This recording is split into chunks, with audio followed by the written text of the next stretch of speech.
Yes, reka nongere basuhuze bahe ikaze mu mwese tubana hano kuri News Lab TV. Reka mbifurize kugira ibyiza byose bitangwa n'ikiganza cy'Uwiteka. Muri aka kanya rero nyemerera twongere dusangire impamba y'amakuru agezweho ku mutekano ku butaka bw'Iburasirazuba bw'igihugu cya Kongo, muri Afrika, mu karere ndetse no hakurya y'inyanja ngari.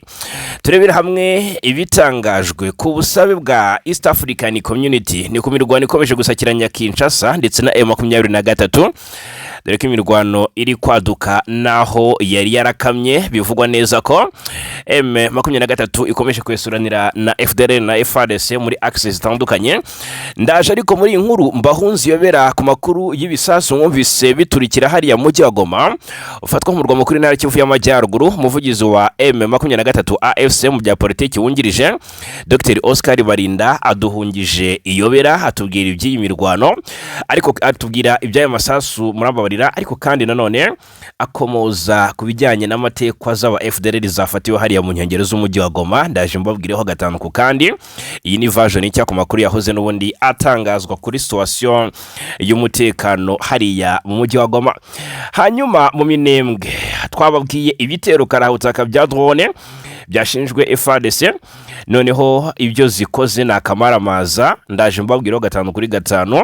Ni ibyago bikomeye cyane muri iriya misozi ya mu Minembwe ahatuwe n'abanyekongo mu bwoko bw'abanyamulenge. Ndaje mbabwire ibibayeyo.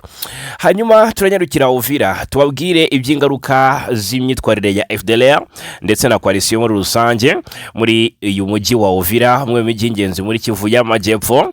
Ni umujyi kuri ugenzurwa n'igisirikare cya Kongo FARDC, FDLR, Wazalendo, FDNB, ihuriro ry'abacancuro, abanyangola n'abanyetanzania utibagiwe n'abandi bagiye batandukanye. Abangaba rero uko umutekano batuma wifata hariya muri Uvira nibyo komeje gutera urwikekwe rudasanzwe.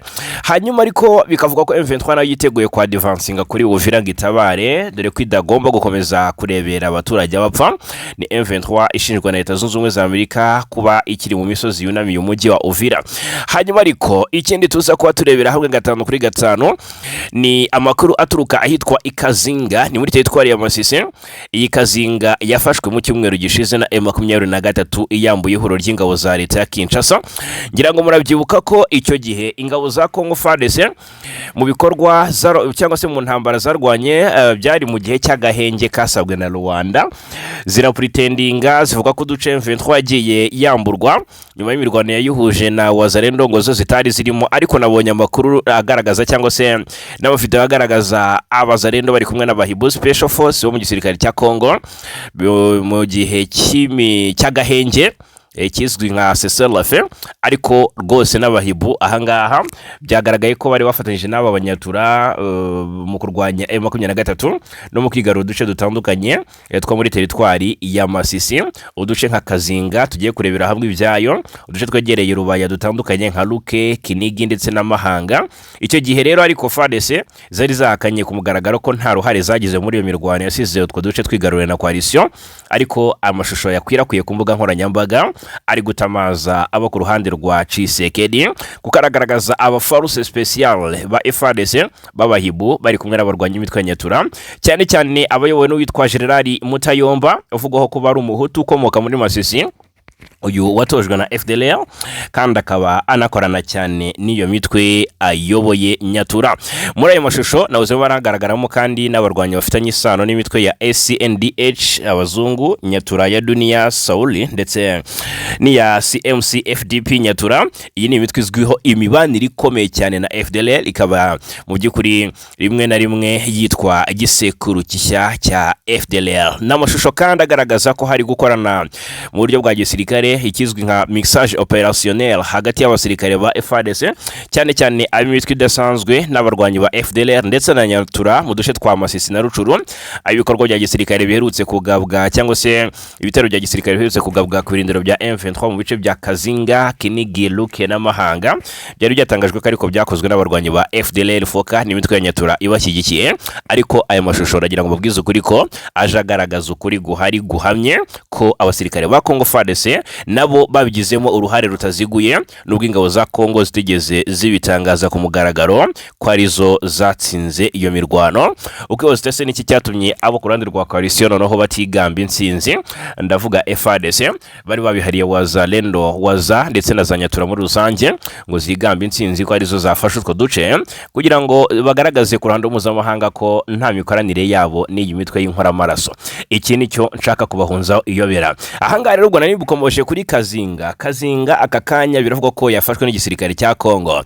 Ndaje mbabwira ukuri kwa aya makuru 5/5. Tukiri Uvira ndababwira ko impunzi ziri gutaha ku mpaka Kavimvira, hari rwose circulation, biravuga ko impunzi ziri gutaha ukaziva mu gihugu cy'abaturanyi cy'u Burundi. Ndaje mbabwire iby'aya makuru 5/5.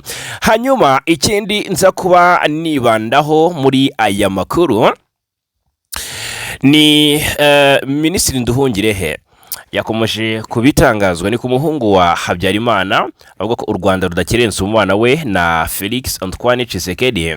Ndaje mbigarukeho 5/5. Hanyuma ndabwira ibisasu bikomeje kugabwa nyaboneka muri Kivu y'Amajyepfo byakomeye byadogereye, ariko kandi turakomeza turebera hamwe kimwe mu bisa nk'icyegeranyo twakoze ndetse twagarutseho makuru yacu yatambutse tuvuga uburyo Museveni yahawe inshingano zo kuyobora umuryango wa EAC, ariko bamwe ntibabivugeho rumwe bavuga bati uyu ushinjwa kugira uruhare mu ntambara yo muri Burasirazuba bwa Repubulika ya Demokarasi ya Kongo ni gutagirirwa icyizere cyuzuye muri ubu buryo agahabwa izi nshingano kandi mu by'ukuri ariho bikomereye.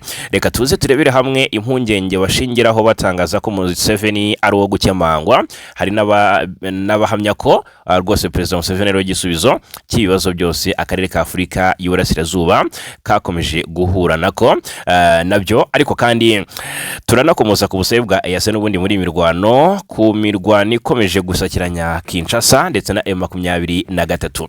5/5 rero reka nongere mbaha ikaze zirambuye nishimye cyane mbakunda kubi, ariko kandi mbibutse ko binoroshye cyane gukomeza kwibanira natwe hano kuri News Lab TV no gukanda hasi ndetse subscribe cyangwa abone ugakanda like twabona ko bikunda, ugatanga igitekerezo cyangwa se comment udutima muri comment yego nkuko kabisa yego dutima muri comment. Hanyuma ikindi ugasangiza abandi aya makuru ubwo ni share gusangiza abantu muri group ya WhatsApp urimo. Hanyuma ibyo byose ariko ukabikora mu gihe nawe ubwaye wumva wanogewe. Nimero 0784832107 ni nimero yacu ya WhatsApp watwandikira cyangwa se ukaduhamagara wifuza kumenyekanisha ibikorwa byawe. Amarembo arafunguye, wifuza kubana natwe muri group ya WhatsApp, ibi nabyo ni iby'agaciro cyane.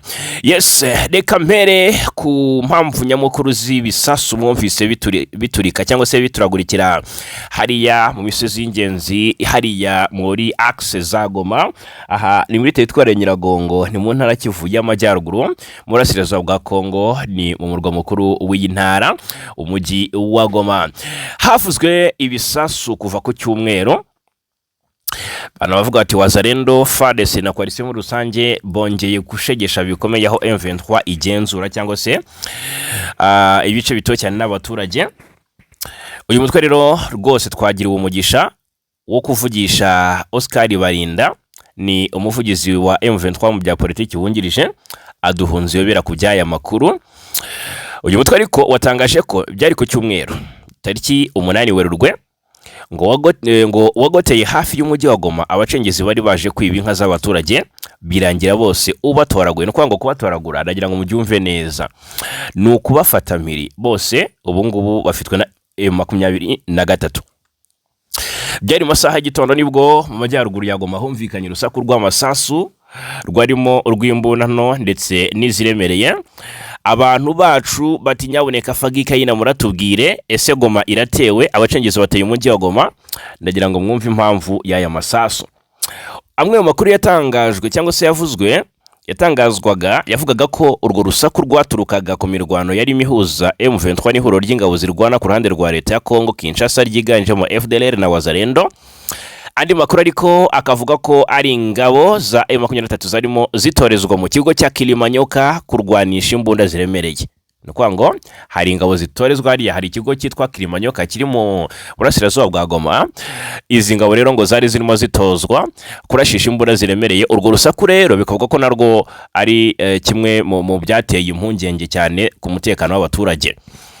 Umuvugizi wungirije wuriya mutwe Dr Oscar Barinda niwe wabisobanuye neza, avuga ko mbere y'urusaku rw'amasasu yumvikanye, M23 yamenye ko hari abacengezi bari bageze muri parike ya Virunga, birangira igiye kubatoragura cyangwa se igiye kuvugutira ikibazo, kuvugutira umuti icyo kibazo.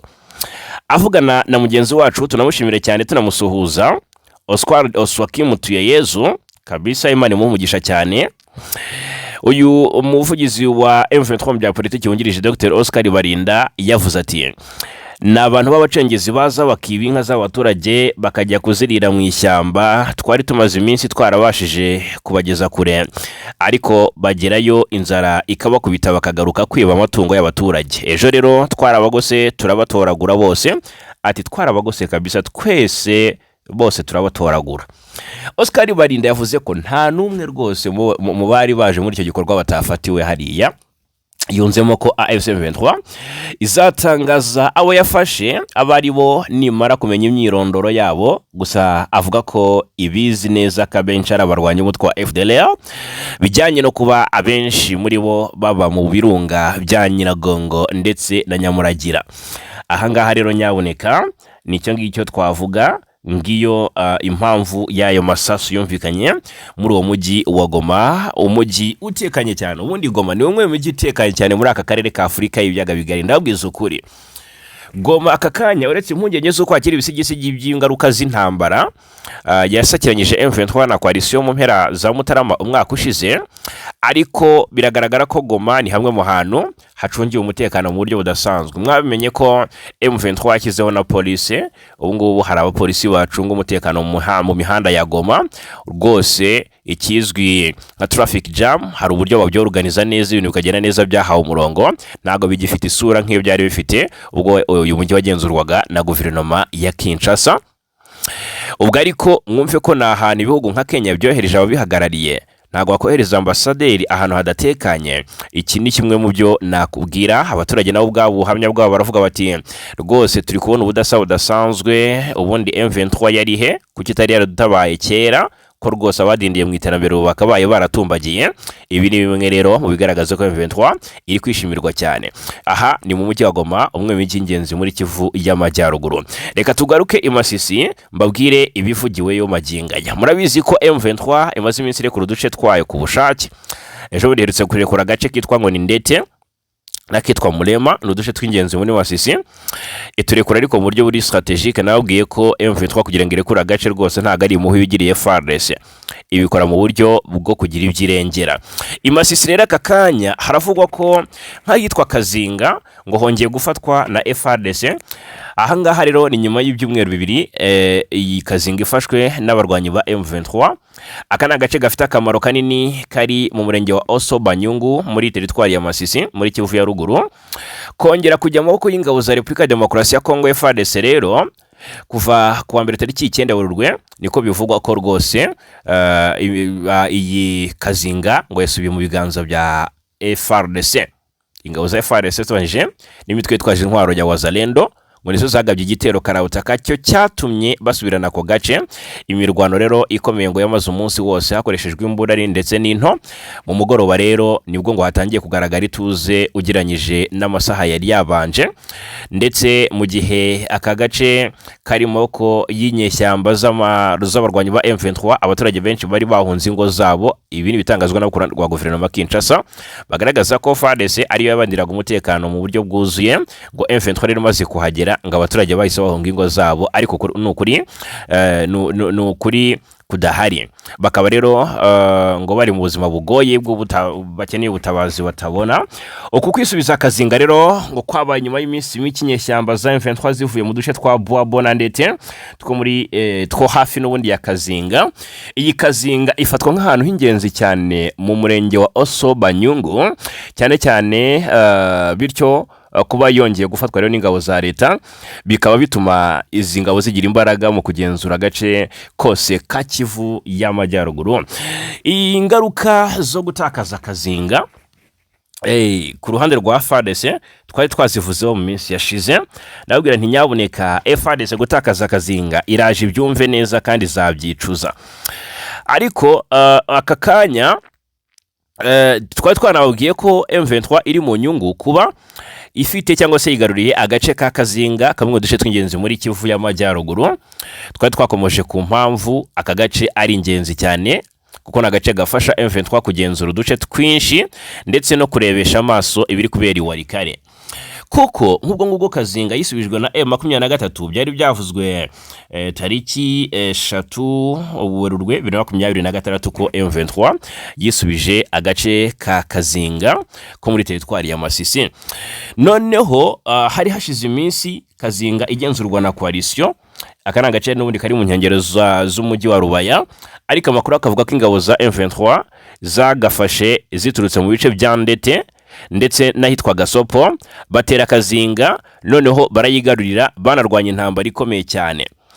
Kazinga rero ubundi yari sanzwe ibamo ibirindiro by'ingenzi biherereye muri sekiteri ya Oso Banyungu, bari bayigaruriye, ubu nibo bari muri ibyo birindiro. Anagace gaherereye hano mu nkengero za Masisi, ariko gafungura cyane inzira igana Buhimba muri groupement ya Walowa Yungu iherereye muri teritwari ya Warikare, ndetse unagana muri Gatoyi mu majyepfo ya teritwari ya Masisi. Kare agace rero by'umwihariko kugafata byari byatubye M23 isigasira ibirindiro byayo byari muri mpande eshatu niko nabivuga, cyangwa se zihuriweho n'uduce twa Buhimba, Gatoyi ndetse na Kazinga. Nuko ngo M23 niba akakanya FARDC yambuye Kazinga, bisobanuye ko itagifite ubugenzuzi buhamye ku gace ka Buhimba na Gatoyi, nubwo bwo utu duce FARDC tigamba ko twaba turi tombe. Bigaha uriya mutwe rero cyangwa se gutakaza Kazinga byayibuza cyangwa se byabuza M23 amahirwe akomeye yo kugenzura utwo duce nyirizina twa Gatoyi ndetse na Buhimba. Ariko kandi byaha FARDC mu by'ukuri kugira ubushobozi bwo kwagurira ibikorwa byayo muri groupement zirimo iya Walowa Yungu, Walowa Uloba ndetse na Walowa Rwanda zose ziri muri teritwari ya Warikare. Ni igihombo gikomeye gutakaza Kazinga mw'abantu mwe, nago byaba ari ibintu byoroshye. Byamaze no kuba confirmed M23 ngiye gutakaza agace ka Kazinga ni mu buryo budasubirwaho. Ibintu birakomeye cyane hano muri teritwari ya Masisi, aha akaba ari muri no Kivu.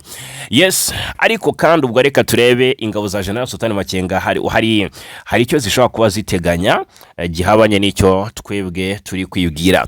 Muri Sud Kivu rero ibitero bya drone bivugwa cyane mu Minembwe byakomeje gushegesha abaturage, byisha abasivile, binangiza radio n'ibikorwa remezo. N'amakuru atugezeho muri aka kanya ateye ubwoba n'impungenge cyane. Abari hariya rwose amarira n'amariba, abasenga basengera mu Minembwe. Mu gitondo cyo kuri wa mbere tariki 9 Werurwe hari havuzwe amakuru twanayagarutseho, nibwo agace ka Minembwe kari mu ntara ya Sud Kivu muri Republika Demokarasi ya Kongo kongeye guhura n'ibitero bikomeye by'indege zitagera abapilote zizwi nka drone.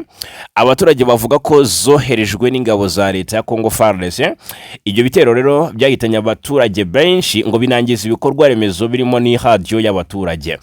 Amakuru atangwa n'abaturage batuye muri ako gace aravuga ko urusaku rw'izo ndege n'urusaku rw'intwaro ziremereye byatangiye kumvikana amasaha y'igitondo cyo ku munsi w'ejo, bikurikirwa n'iturika ry'ibisasu by'ibibombe mu bice bitoye cyane byo mu mujyi rwagati wa Minembwe. Abatanga buhamya bakavuga ko ibyo bisasu byaguye cyane muri centre, aho bivugwa ko hari hahungiye abaturage benshi baturutse mu mihana itandukanye ya Kalingi. Abaturage bose bari baturutse mu bice bya Bidego byasigaye Amaramasa ndetse na Mikenke ndetse n'indi ikunze kuberamo imirwano. Bivugwa ko bamwe muri bo cyangwa se muri abaturage bahise basiga ubuzima mu gihe abandi bakomeretse, nubwo umubare nyakuri rwose aba bantu batawudutangarije, ndavuga bwo imboni zacu. Umubare w'abahitanwe n'ibyo bisasu ntiwatangajwe, ariko ngo ni benshi. Ibyo bitero kandi ngo byangije radio yitwa ngo nitungane, iradio y'abaturage ikorera muri centre ya Minembwe yari maze igihe ifasha abaturage kubona amakuru no gutanga ubutumwa buhuza abaturage bo muri aka gace. Umwe mu baturage watanze ayo makuru aravuga ko rwose byari bikomeye cyane, ataho ibisasu byaguye na ahantu hari hahungiye abaturage benshi bavuye mu bindi bice byugarijwe n'imirwano, na gace gatuwe cyane kandi kari hafi ibikorwa by'ingenzi by'ubuzima ndetse n'uburezi. Centre ya Minembwe rero ifite ibikorwa byinshi by'ingenzi birimo amashuri abanza n'ayisumbuye, kaminuza, ibitaro bikuru bya Minembwe ndetse n'ibikorwa by'amadini ndetse n'abihaye Imana bitanga ubuvuzi n'ubufasha ku baturage. Ibi bisasu rero biri kugabwayo hari impungenge yuko biza kwangiza ibyo bikorwa remezo bigiye bitandukanye tubabwiye haruguru. Kugeza ubu nta mubare wemejwe wose w'abapfuye cyangwa se ibyangiritse muri ibyo bitero uratangazwa ku mugaragaro, ariko nyaboneka abasenga ni musenge. Iyi Minembwe ni kamwe mu duce tw'ingenzi cyane tumaze imyaka myinshi twugarijwe n'intambara n'imvururu zishingiye ku moko na politiki mu burasirazuba bwa Kongo. Agace kari muri teritwari ya Fizi muri Sud Kivu kakunze kugarukwaho mu makimbirane ajyanye n'umutekano, ubutaka n'imiyoborere y'inzego zibanze. Hari kandi amakuru avuga ku bufatanye hagati ya FARDC n'imitwe irimo FDLR, umutwe ugizwe ahanini n'abarwanyi bakomoka mu Rwanda basize bakoze jenoside yakorewe abatutsi mu mwaka w'1994, ndetse n'imitwe yitwaje intwaro yibumbiye mu kiswe Wazalendo. Abaturage bo Minembwe bavuga ko ubuzima bwabo bumaze igihe kirekire bugoye kubera intambara idashira. Mbere y'ibitero rero bya drone, abaturage n'ubundi basanzwe baragotewe n'imirwano cyangwa se baraziritswe n'imirwano ikomeye cyane ibakikije, bigatuma rero batabasha kugera ku masoko cyangwa se gukora ubucuruzi busanzwe bubafasha kubona ibibatunga. Abaturage bavuga ko rero ibyo byatumye mu by'ukuri benshi babaho mu bukene bukabije n'inzara, mu gihe abandi bakomeje guhunga bakava mu byabo uko bwije nuko bukeye.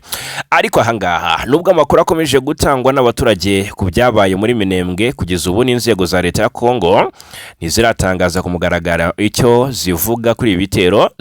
Bivugwa ko byahitanye abasivile ndetse bikangiza ibikorwa remezo. Ntabwo M23 irasohora itangazo rishimangira ko ibitero byagize ingaruka ku baturage batuye hariya, ariko birumvikana ko izo ngaruka ntabwo zabura abasenga basengere abaturage bahariya mu Minembwe.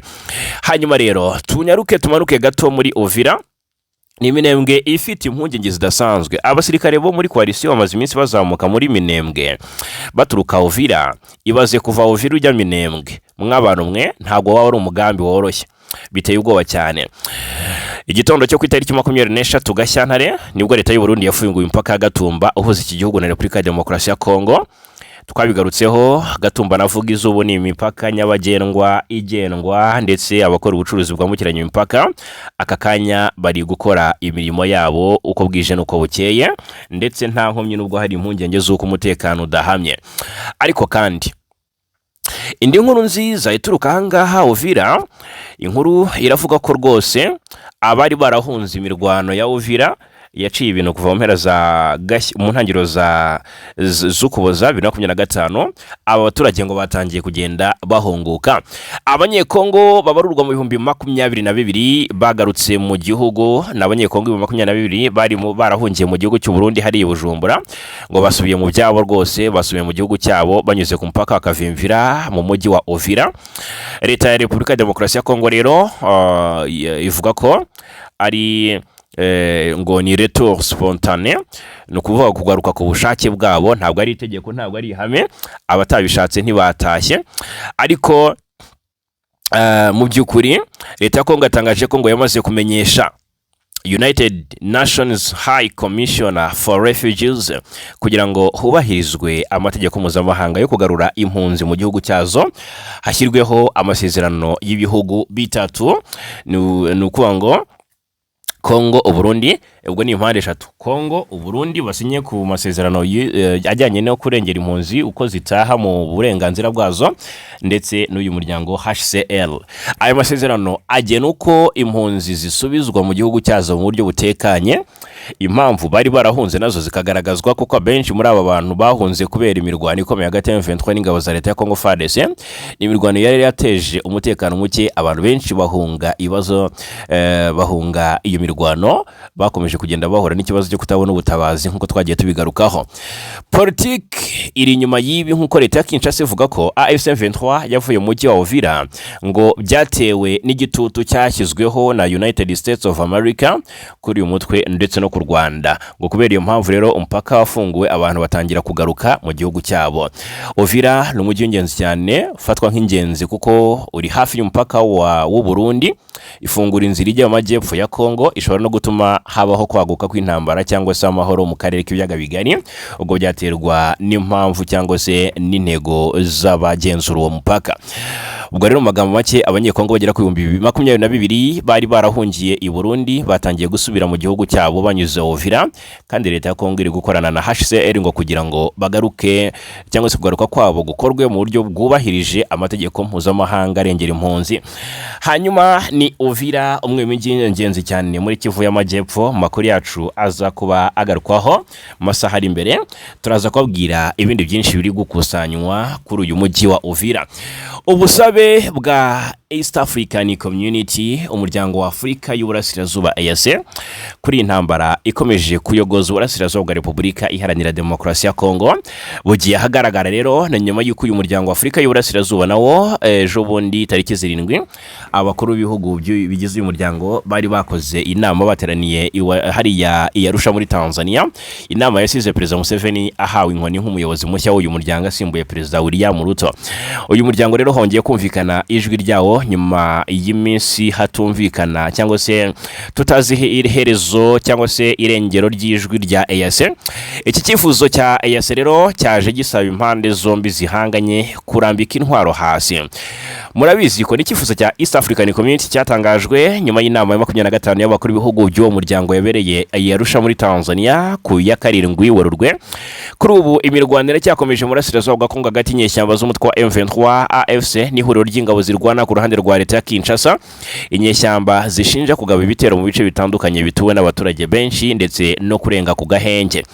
Kuwa mbere rero tariki 9 ku munsi w'ejo biciye muri Lawrence Kanyuka yuvugira yashinje ingabo za leta kugaba ibitero bya drone muri centre ya Minembwe muri Sud Kivu. Twabigarutseho n'itangazo ry'inama y'abakuru b'ibihugu rero bya EAC rivuga ko iriya nama yahamagariye impande zose ziri mu makimbirane yo mu burasirazuba bwa Repubulika ya Demokarasi ya Kongo guhagarika imirwano no kubahiriza agahenge. Ako kanya inashimangira ko ishingiye cyangwa se ishyigikiye ko amakimbirane yabo yakemurwa mu nzira y'amahoro. N'itangazo ry'inama ya EAC kandi rivuga ko abakuru b'ibihugu bakiriye raporo yerekana aho ikirwa mu bikorwa ry'icyemezo cyari cyarafashwe mbere rigeze kijyanye n'ibiganiro bya Nairobi biyobowe na EAC.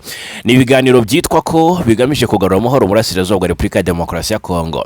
Abakuru b'ibihugu banashimye intambwe zimaze guterwa mu kugarura amahoro n'umutekano muri ako gace. Ni mu gihe umutekano mu burasirazuba bwa Kongo ukomeje kuzamba kuba mubi cyane bitewe n'imirwano ikomeye ihuza M23 AFC n'ingabo za leta ya Kongo. Imirwano ikomeje kugira ingaruka zikomeye ku mibereho y'abaturage ndetse no kurushaho kongera ibibazo by'ubutabazi bwihuse. Kinshasa ku ruhande rwayo rero yakunze gushimangira ko ingabo zayo zikomeje kwitwara neza imbere y'icyo bwita imyitwarire y'inyeshya y'intambara y'ihuriro AFC M23.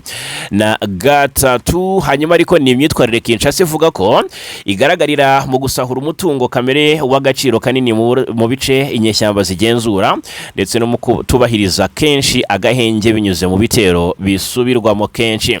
Ku rundi ruhande umutwe wa M23 AFC wo ugaragaza ko hakiri ikibazo gikomeye cyo kutavuga rumwe hagati y'impande zombi nubwo zose zivuga ko ziri mu biganiro bigamije amahoro birimo ibya Doha biyowe na leta ya Katari. Ubusabe rero bwa EAC ku mirwano ikomeje gusakiranya Kinshasa na M23 nuguhana agahenge bakubahiriza agahenge nyuma y'igihe kirekire rero hatumvikana ijwi ry'uyu muryango kubiri kubera mu burasirazuba bwa Repubulika ya Demokarasi ya Kongo. Ubwo rero mu myanzuro cyangwa se mu ngamba zafashwe reka tuzigarukeho tundebere hamwe mu by'ukuri niki kiri kuvugwa nyuma y'uko Perezida Museveni ahawe kuyobora uyu muryango wa East African Community. murabizi ko tumaze iminsi nk'ibiri tubabwira iby'imyanzuro y'inama y'abakuru b'ibihugu bya EAC. Ni ibihugu bigize umuryango wa Afurika y'Uburasirazuba. EAC ni umuryango ubarizwamo igihugu cy'u Rwanda, igihugu cy'u Burundi bitabanye neza, igihugu cya Repubulika ya Demokarasi ya Kongo bitabanye neza, ariko kandi Kongo yo ikaba no umuryango wa SADC, igihugu nka Tanzania, igihugu nka Uganda, igihugu nka Kenya, igihugu nka Somalia na Sudani y'Epfo. Amakuru agezweho nuko ubundi buri mwaka EAC igomba kuba ifite umuyobozi. Murabizi ko Perezida Ndayishimiye murambabarira Perezida William Ruto wa Kenya ariwe wari umuyobozi wa EAC, yajeho asimbuye Perezida Evariste Ndayishimiye w'igihugu cy'u Burundi. Kuri ubu rero muri iyo nama yabaye kwa gatandatu, byari tariki 7, ni inama yasize hanzuwe cyangwa se hashyizweho Perezida Yoweri Kaguta Museveni wa Uganda nk'umuyobozi w'uyu muryango wa EAC.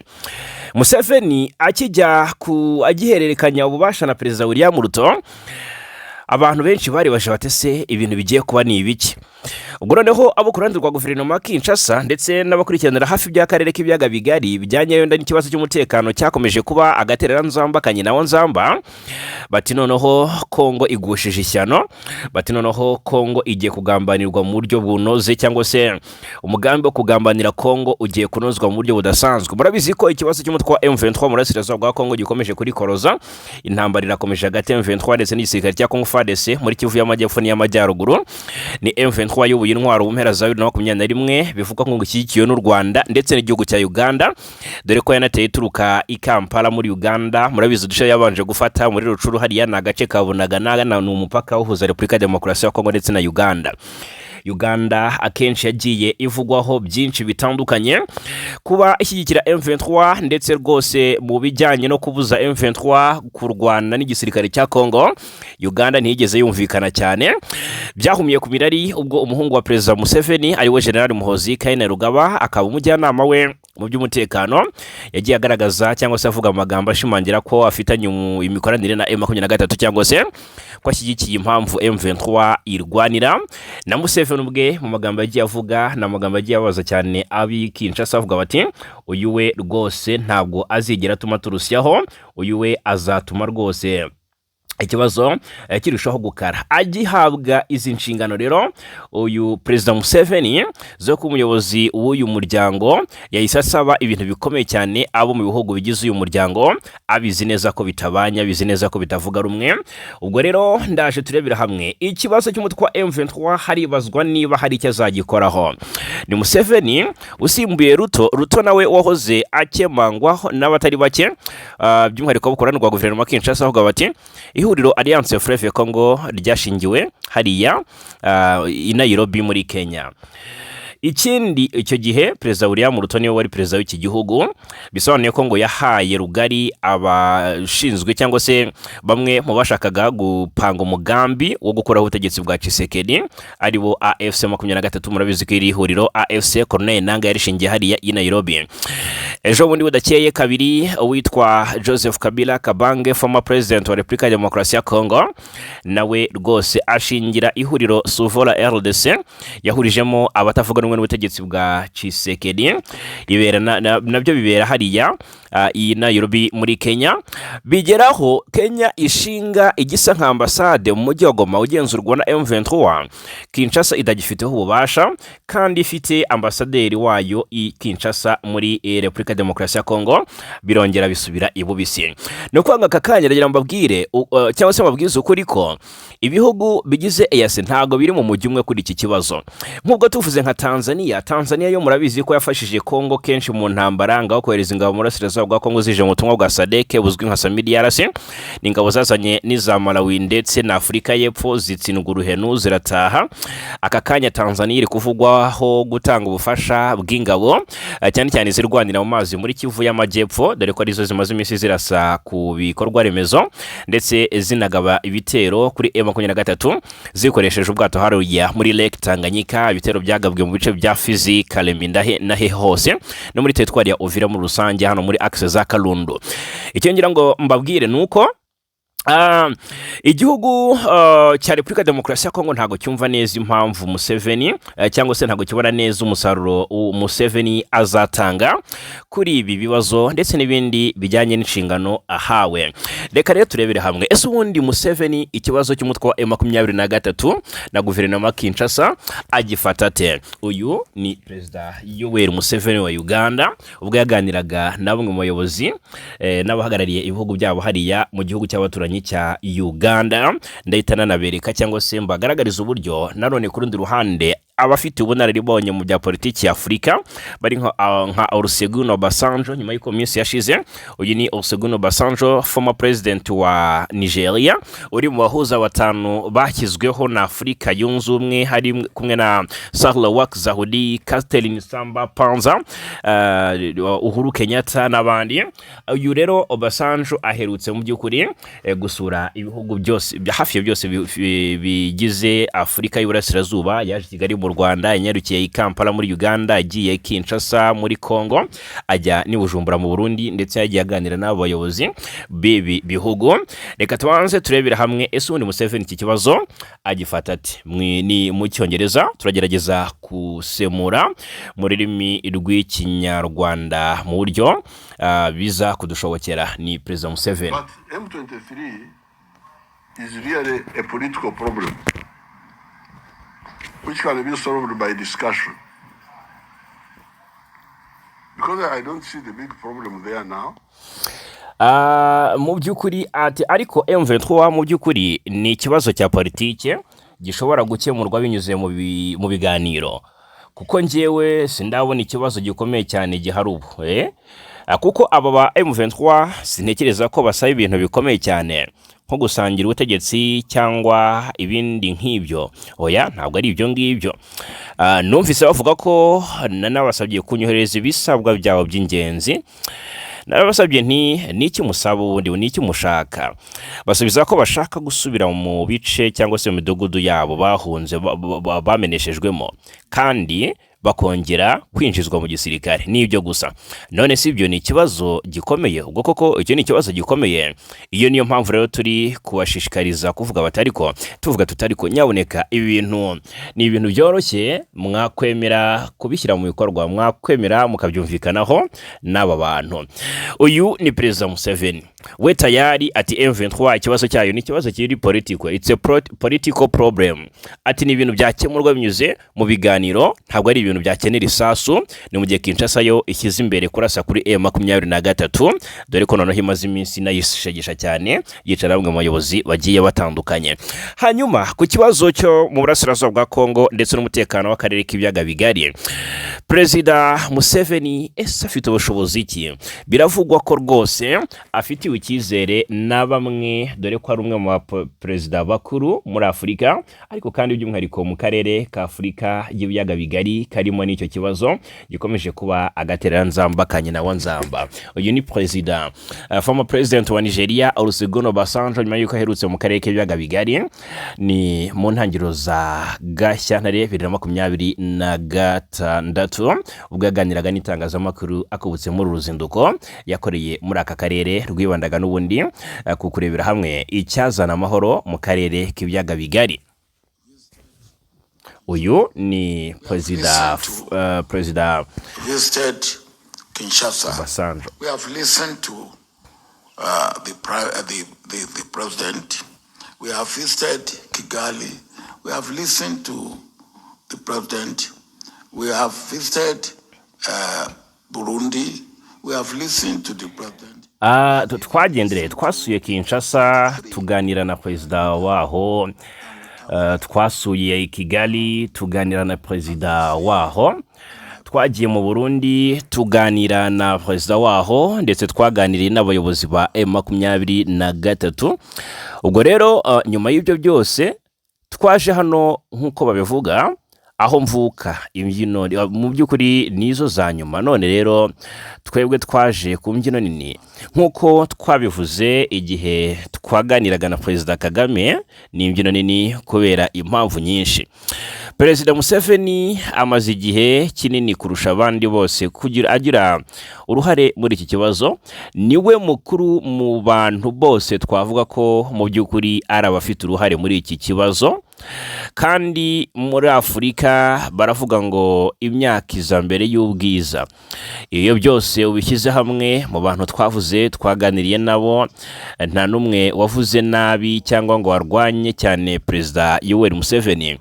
Niyo mpamvu rero tubona Perezida Museveni ari mu mwanya wihariye, kandi turashaka gukorana nawe kugira ngo turebe uko twabona igisubizo cy'Abanyafurika ku bibazo by'Abanyafurika, ariko ntitwakwirengagiza n'abandi bagaragaza ko bashaka gufasha nka Washington, Doha, Qatar cyangwa se Ubufaransa, kuko nitubirengagiza bafite ubushobozi bukomeye bwo guteza ikibazo cyangwa guhungabanya gahunda. Bashobora guteza akajagari mu nzira turi kugerageza kunyuramo ngo tubone igisubizo.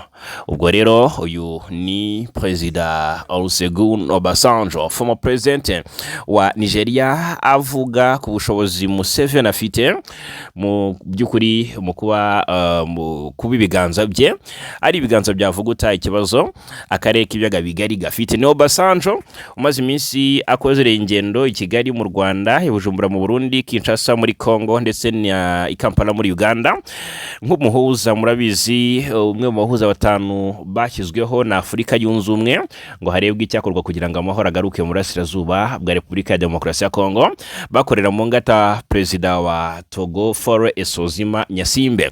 Hanyuma ubwo rero Museveni sasa abamwumva abamwumva nyine cyangwa se n'abadafite aho bahurira n'ikibazo cy'umutekano mu burasirazuba bwa Congo, ariko ndashobora kwiyambazwa kugira ngo batanga ubujyanama ku bijyanye n'icyakorwa kugira ngo amahoro yongere agaruke. Ni Museveni wakemanzwe kenshi mu gufasha M23, washinjwe kenshi gufasha M23 ndetse afatanyije ngo n'u Rwanda. Noneho bihumira ku mirari ubwo Perezida Joseph Kabila yajyaga i Goma, byavuzwe ko yanyuze hariya muri Uganda. Bivuze ko Museveni ngo ari umwe mu bahaye Kabila inzira kandi yagamije guhungabanya ubutegetsi buriho bwa Tshisekedi. Ni byinshi Museveni ashinjwa. Hanyuma ariko ubwo nibyo ashinjwa n'abo ku ruhande rwa guverinoma Kinshasa, bidakuyeho ko hari n'abamufitiye icyizere. Uganda ndetse na Kinshasa na Repubulika ya Demokarasi ya Kongo bafitanye imikoranire mu bijyanye no kurwanya umutwe wa ADF, n'umutwe ugendera ku mahame ya Kisilamu ukorera mu burasirazuba bwa Kongo, ukunze guhungabanya umutekano w'igihugu cya Uganda. Mu rwego rwo kurwanya uyu mutwe rero habayeho ubufatanye hagati y'igisirikare cya Kongo FARDC, Force Armée de la République Démocratique du Congo, ndetse na UPDF ariyo Ugandan People Defense Force. Ni ubufatanye bwakubiye mu cyiswe Operation Shuja cyo kurwanya ADF muri ariya mashyamba ya Ituri ndetse n'ahandi hatandukanye ADF ikunze kwibanda. Hanyuma muri izo operation rero umuhungu wa Perezida Museveni ariwe Muhoozi Kainerugaba yagiye agaragaza ko ari operation zihuriweho, kandi ko rwose ubufatanye bwa FARDC na UPDF ari ubufatanye ntayegayezwa ndetse ko buhamye, ariko kandi akongera kurikoroza akomoza ku mutwe wa M23. Muhoozi agashimangira ko ingabo za Uganda nta na rimwe zigera zibangamira umutwe wa M23, ageze naho dore ko M23 rwose ivugwaho gufata igihugu cyose kibohora. Byari bikinakomeye muri no Kivu, Sud Kivu bitarakara, ariko Muhoozi araza ashimangira ko ingabo za Uganda ngo zitazabangamira cyangwa se zitazatambamira M23 mu gufata umujyi wa Kisangani, n'umujyi warizwa mu ntara ya Chopo, dore ko noneho muri no minsi umaze n'iminsi ugabwaho ibitero karabutaka, ibitero M23 yigamba ubwayo ko igaba ku kibuga cy'indege cya Bangboka, ni ikibuga cy'indege cyari Kisangani. Hanyuma kandi hakavugwa nk'uko M23 nayo ibishimangira byatangajwe na Dr. Oscar Barinda ejo bundi, avuga ati dufite abakomando kabuhariwe bagenda bagakora mu operation bakagaba ibitero aho indege zitera ziturutse, ubundi bakagaruka ntawe baciye iryera. Hanyuma ariko ahangaha nakomeza ku byo Muhoozi yakunze kuvuga, kandi murabizi ko zitukwa mu nkuru. Niba umujyanama wa perezida mu by'umutekano aza akavuga ibintu nk'ibi, bisobanuye ko perezida nawe hari icyo yaba abiziho, bitabaye ari bya bindi Muhoozi atera ibuye mu gihuru ngo arebe igihubukamo. Ni inkuru yasohotse tariki 26 Werurwe 2025. Uyu mugaba mukuru w'igisirikare cya Uganda UPDF General Muhoozi Kainerugaba yari yatangaje ko ingabo z'icyo gihugu ngo zazigera zitambamira umutwe wa M23 mu gihe wagira umugambi wo gufata umujyi wa Kisangani. Muhoozi Kainerugaba ukunze kuvugisha benshi ku mbuga nkoranyambaga yaravuze ko kandi bibaye byiza uwo mutwe wabikora vuba cyangwa ingabo za Uganda zikabyikorera. Ati UPDF ntabwo izitambika M23 mu gufata Kisangani, ariko ibyiza nuko babikora vuba aha. Ati naho ubundi tuzabyikorera rwose ubwacu. Muhoozi icyo gihe yakomeje avuga ko mu gihe cy'icyumweru kimwe gusa hagati ya M23 cyangwa UPDF ngo hari abazaba bari Kisangani mu ntara ya Chopo. Agira ati mu cyumweru kimwe gusa M23 cyangwa UPDF izabiri Kisangani. Ku itegeko rya Yoweri Kaguta Museveni, umugaba w'ikirenga w'ingabo za Uganda, yari yakomeje atanga icyizere ku baturage bo muri Kisangani, abizeza ko bagiye kubatabara. Agira ati bantu bacu ba Kisangani tuje kubatabara, ingabo y'Uwiteka yaje. Murabizi ko ingabo za Uganda ziri mu duce twa Fataki, ziri mu duce twa Bunia ndetse na Mahagi, ziriyo mu rwego rwo guhangana n'imitwe yari imaze igihe yarabujije amahwemo igihugu cyabo binyuze mu bitero bya hato na hato yayigabagaho. Izo ngabo kandi zitezweho kugabanya umubare w'impunzi, aho ibihumbi by'abaturage baturukaga mu bice byo muri Repubulika ya Demokarasi ya Kongo kubera umutekano muke bakajya gushaka ubuhungiro muri Uganda. Muhoozi ibyo bitangaje mu gihe nyamara ihuriro rya M23 rirwanya ubutegetsi bwa Kinshasa n'ubundi ryari rimaze iminsi ritangaza ko ryavuye mu mujyi wa Walikale no mu bindi bice biwukikije ni muri Kivu y'Amajyaruguru. Kandi murabizi ko kuva Walikale werekeza mu ntara ya Chopo ari ibintu byakoroha cyane, dore ko abarwanyi bari bafashe umujyi wa centre Walikale tariki 19 Werurwe 2025 bafata n'ikibuga cy'indege gito cya Kigoma nyuma yo gufata ibindi bice bikikije uwo mujyi byarimo Ngola, Kisima ndetse na Mubanda. Uwo mujyi rero baje no kuburekura rwose berekeza mu bindi bice. Icyo gihe byari mu rwego rwo gushyira mu bikorwa ubusabe bw'abahuza ndetse berekana ko mu by'ukuri badashyigikiye intambara, ko bashyize imbere inzira y'ibiganiro, ndetse berekeza i Doha muri Qatar basize barekuye ako gace ka centre Walikale ubu kagenzurwa n'igisirikare cya Kongo na Magingaya. Ntabwo ari ibyo gusa, wenda nabanza no kubibutsa Muhoozi Kainerugaba, uyu muhungu wa Perezida Museveni akaba n'umujyanama we mu by'umutekano, yakunze kurikoroza akereka Kinshasa ko rwose Kampala iri inyuma ya M23 hasi hejuru, ndetse ko ashyigikiye u Rwanda, ngo kuko u Rwanda bivugwa ko Kinshasa ishinja u Rwanda kuba rushoza intambara kuri Repubulika ya Demokarasi ya Kongo cyangwa se ariko rufasha M23 rutenga mu bitugu. Ariko amagambo Muhoozi yagiye anavuga yagiye yumvikanisha ko afatanyije n'u Rwanda muri uru rugamba, dore ko murabizi ko mu M23 irwana nabo uretse ingabo za Kongo indi nkingi ya mwamba muri uru rugamba ku ruhande rwa Kinshasa n'umutwe wa FDL ugizwe ahanini n'abasize bayikuye u Rwanda muri jenoside yakorewe Abatutsi. Muhoozi rero yari yaje yanditse amagambo akomeye ku rukuta rwa X akomeza kubera muri Kongo aha igihe gito FDL kuba yamanitse amaboko. Murabyibuka cyane kuvuga ngo FDL yamanitse amaboko. Rero uri Muhoozi utari u Rwanda mu by'ukuri ku ruhande rwa Tshisekedi abizi neza akamaro FDL mufitiye, ni nko kumutera igisongo mu mbavu, kuko nubwo ku ruhande rw'u Rwanda ntawe wigeze agira icyo avuga kuri ibyo ngibyo. Muhoozi yari yashimangiye ko nk'ari operation zihuriweho u Rwanda na Uganda bazakora mu kurwanya izo nkoramaraso za FDL. Mu butumwa bwe yabwiye abantu ati rwose njyewe ati nta na rimwe ndarwana n'izi nterahamwe nanga mu buzima bwanjye, ati ndazibye ibyumweru bike ngo zimanike amaboko mbere y'uko tuzigabaho ibitero. Nyuma yo gusoza icyo gihe ati nyuma yo gusoza ADF tuzahindukira ku nterahamwe ziri mu burasirazuba bwa Repubulika ya Demokarasi ya Kongo. Abanyabyaha bamaze abavandimwe bacu mu mwaka w'1994, igihe cyo guhwihwisa kiri kugana ku musozo. Uyu ni Muhoozi Kainerugaba kandi yaravuze ko yiteguye gufasha Kongo kugira ngo kugira ingabo zikomeye muri Afurika. Asaba Perezida Felix Tshisekedi kumutumira bakaganira cyangwa se bakabiganiraho. Ati marume uncle ni ijambo rimaze iminsi cyangwa se rimaze iminsi rimenyerewe perezida uyu General Muhozi akunze gukoresha avuga kuri Perezida Kagame mu butumwa bundi yari yanditse agira ati ndihanganisha abo bose bumva ko bashobora kudutsinda njyewe na marume bakoresheje igisirikare bizaba ibyago kuri bo n'inshuro ya nyuma nongeye kuvuga ibi ngibi nanone mubareke baze turiteguye ku buryo buhagije. Ari nko kuvuga ati ariko abi Kinshasa bashaka gutera urugo rwa marume Uncle Perezida Kagame nibaze dufatanye njyewe Uganda n'u Rwanda dufatanye dusubize abo banzi b'amahoro inyuma. Ahangaha ntacyo Perezida Museveni yigeze akora ngo yamagane ibiri gutangazwa na Muhozi ngo agaragaze ko mu by'ukuri nta ruhare abifitemo. Ibyakomeje kugenda rero bituma abenshi bacika urondogoro ubwo ejo bundi Perezida Museveni yahabwaga inshingano zo kuyobora EAC bavuga ko rwose noneho Kongo igiye kugusha cyane igiye kugambanirwa ku ruhando mpuzamahanga aho itatse ntiyumvwe bitewe nuko Museveni ari umwe mu bafite ijambo rikomeye akaba kandi ngo ari ku ruhande rwa M23 ndetse n'u Rwanda. Ejo bundi rero ni ni inkuru yasohotse tariki 7 ivuga ko Perezida Yoweri Museveni yatangiye kuyobora umuryango wa Afurika y'Uburasirazuba EAC East African Community yasabye ibihugu biwugize kunga ubumwe kugira ngo bigere ku iterambere byifuza. Museveni yahawe inshingano ku ya 7 Werurwe ubwo iyarusha muri Tanzania habaga inama y'abakuru b'ibihugu byo muri EAC n'ababahagarariye.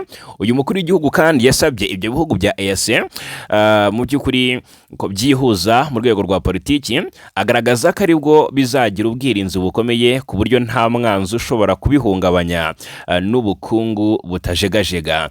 Kubumva ko kunga umwe kwa EAC ari ubushake bwabo Museveni yagaragaje ko bakabaye babifata nk'itegeko kuko kutabikora bituma ibihugu bigize uyu muryango bijya kure y'amahirwe y'iterambere burundu. Agira ati bamwe bumva ko kunga umwe ari ubushake uko bitekereza iteka numva ko ari ngombwa kunga umwe cyangwa se tukisanga twarasigaye inyuma burundu.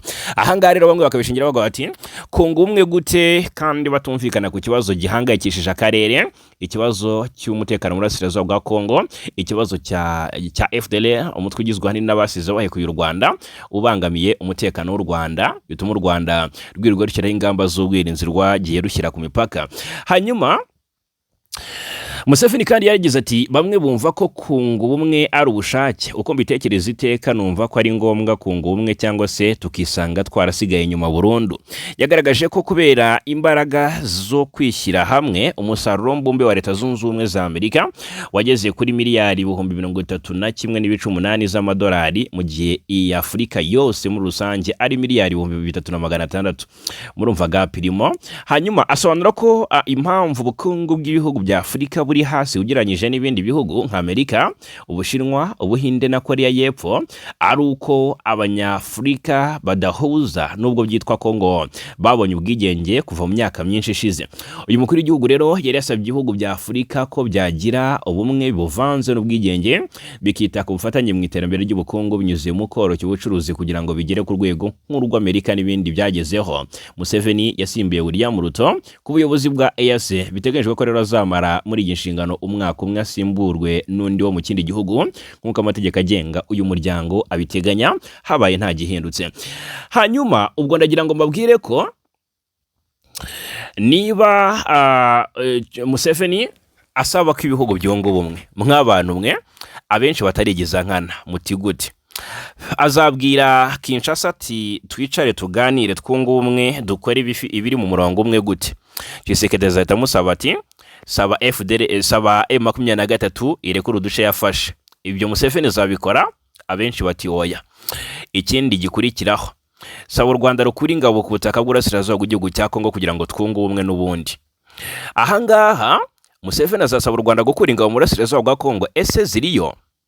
Icyo ni ikibazo. Murabizi umwana u Rwanda na Uganda bifitanye.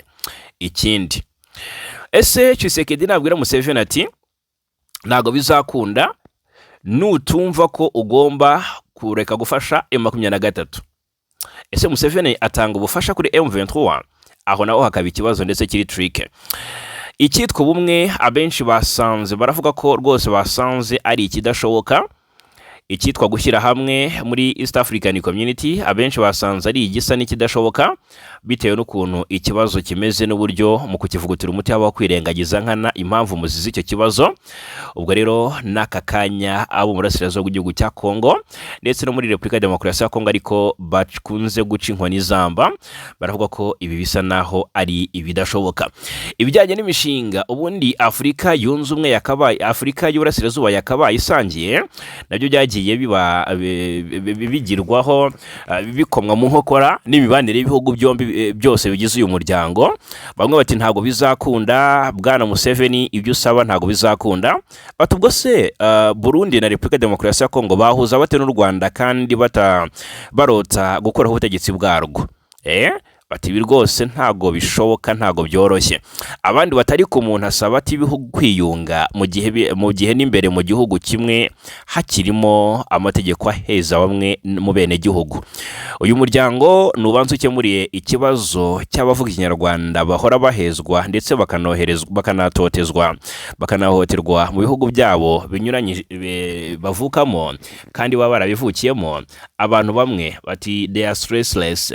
Ikindi wasabute ibihugu kwihuza mu gihe n'imishinga yakagombye kubihuza bamwe bayibangamira cyangwa se bayigambanira. Batubuse imishinga ya gari ya moshi ni kuki itihuta? N'ubushobozi buke cyangwa n'ubushake buke no guhimana? Twakwihuza dute se mu gihe duhora dukumira ibyo tweza kwinjira mu bihugu byacu ngo amata yanyoya n'ibindi? Batuburyarya.com aba ni abatanze ibitekerezo ku busabe bwa Perezida Museveni. Undi ati rwose pe aho isi igeze byakagombye kuba itegeko igihugu byakagombye kuba itegeko igihugu kitabishaka kikaba kigijwe ku ruhande ibindi bigakomeza. Bati well done President Museveni 100% tukuri inyuma abanyarwanda. Ariko kandi ibi byose ni ibitekerezo by'abakunzi bacu bagenda batwandikira bakomoza ku ngingo tuba twagiye tugira gute tubabwiraho 5 kuri 5. Muri aka kanya wenda igisa nkaho ari inkuru nziza ariko nanone itari nziza ku mpande zose, ku mpande ebyiri, kuko haba impe ebyiri. Haravuga ko nk'ubusabe bw'uko ibihugu nk'uko birutanwa mu bushobozi mu gutanga umusanzu byatandukana, nyine ntihabeho amafaranga angana, kuko dusanga hari ibihugu byinshi bifitiye imyenda uyu muryango bitakabaye. Ubwo rero habayeho koroshywa mu buryo bugiye butandukanye koherezwa kw'ibihugu bitewe n'ubushobozi bwabyo. Hanyuma mumbwire namwe igitekerezo cyanyu kirakeneye kuri iyi ngingo. Ese Perezida Museveni ari umurongo mwiza wo gufasha EAC kugera ku ntego yihaye, cyangwa se ibihugu byakubaka ubumwe, byakora ubumwe, byagira ubumwe, byavuga rumwe, byasenyera ku mugozi umwe? Mu ibitekerezo. Ariko kandi munambwire ese Museveni yakemura ikibazo cy'umutekano mu burasirazuba bwa Kongo ate muri iyi manda ye? Yes, Perezida William Ruto yashimyeho biranga ahubwo ashinjwa ubugambanyi. Museveni n'ugezweho kandi yabishinjwe kera na Ruto atara